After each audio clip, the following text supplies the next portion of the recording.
आबरहा को काबा से इतनी नफरत क्यों थी? उसने हजारों फौजी लेके काबा पर हमला कर दिया। काबा पूरे अरब के लिए सबसे मुकद्दस जगह बन चुकी थी। हर साल लोग मक्का इबादत के लिए आते थे और कुछ लोग इससे पैसा कमा रहे थे।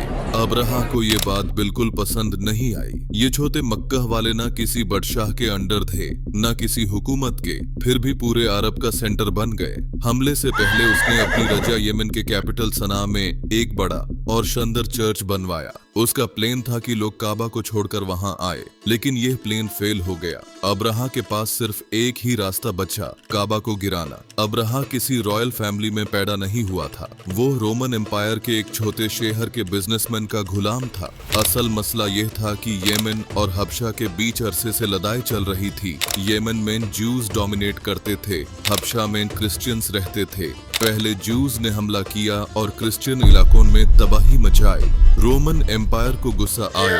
उन्होंने हबशा के क्रिश्चियंस की मदद से येमन में जूस की सल्तनत खत्म कर दी। इस काम के लिए उन्होंने अपने गुलाम अबरहा को भेजा। वो हजारों फौजी लेके गया और जीत हासिल की।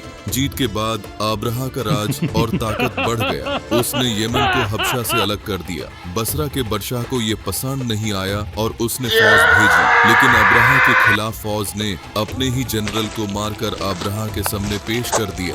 फौज फिर अबरहा के साइड में शामिल हो गई। इसके बाद अबरहा पूरे अरब का सबसे ताकतवर शख्स बन गया। लेकिन एक चीज अलग थी, हर साल पूरे अरब से लोग काबा के तवाफ के लिए आते थे। अबरहा ने सोचा, हम भी एक शानदार इबादत का मर्क बना देते हैं। उसने अपने राजधानी में एक बड़े और खूबसूरत चर्च बनवाया। पूरे चर्च को दुनिया के हीरे जेवारत से सजाया, लेकिन लोग वहां इबादत के लिए नहीं आए। सब पुराने काबा की तरफ ही गए। इतना खर्चा और कोशिश करने के बाद भी जब अबरहा फेल हुआ, उसके पास सिर्फ एक ही रास्ता बचा, हजारों फौजी लेके काबा पर हमला करना।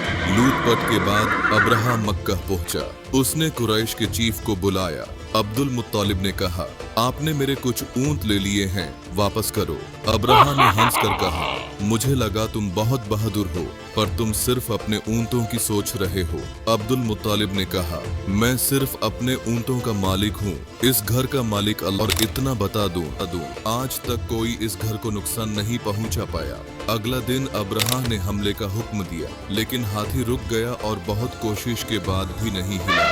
उसी वक्त आसमान से परिंदे आए।